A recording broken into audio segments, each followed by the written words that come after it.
This is the second problem related to using a balloon for lifting a payload. Please take your time to read and understand the problem.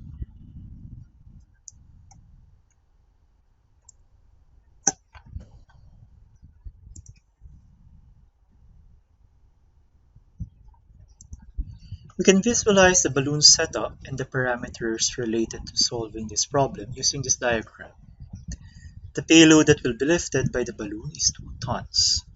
Remember that 1 ton is equivalent to 2,000 pound mass. So we can write the mass of the payload to be 4,000 pound mass instead.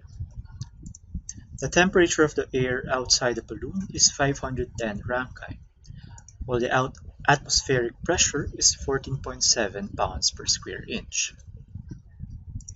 It is also stated that whatever is the pressure outside the balloon, this also corresponds to the pressure of the gas inside the balloon. This condition is to be expected since if the pressure outside is greater than the pressure inside, the balloon will collapse. Otherwise, if the pressure inside is greater than the pressure outside, the balloon will explode once the ultimate stress of the balloon material is exceeded.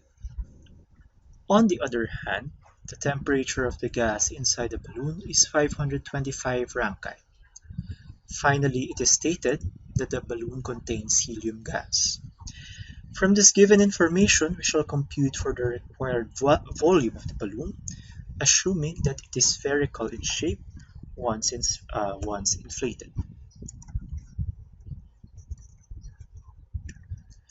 This problem can be solved using the principle of buoyancy.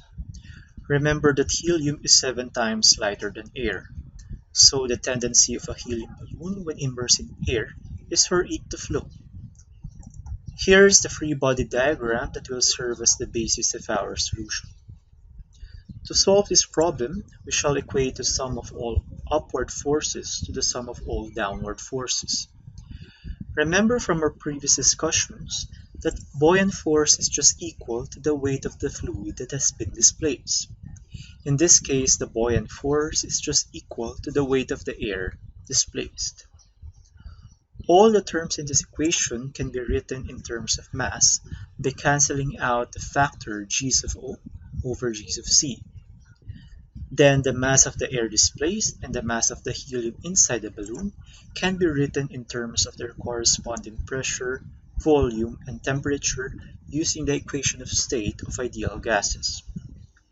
Please note that in this formula, the volume of the air that has been displaced is just equal to the volume of the inflated balloon.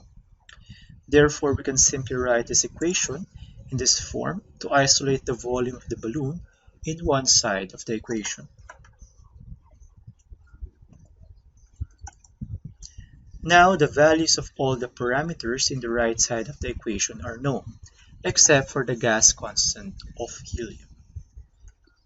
But we can solve for that using the formula for getting the gas constant of any type of gas. By dividing the universal gas constant by the molecular weight of helium, we can now solve for the value of the ideal gas constant of helium. Now, by substituting all the known values in our formula, we can now solve for the volume of the balloon to be around 59,000 cubic feet.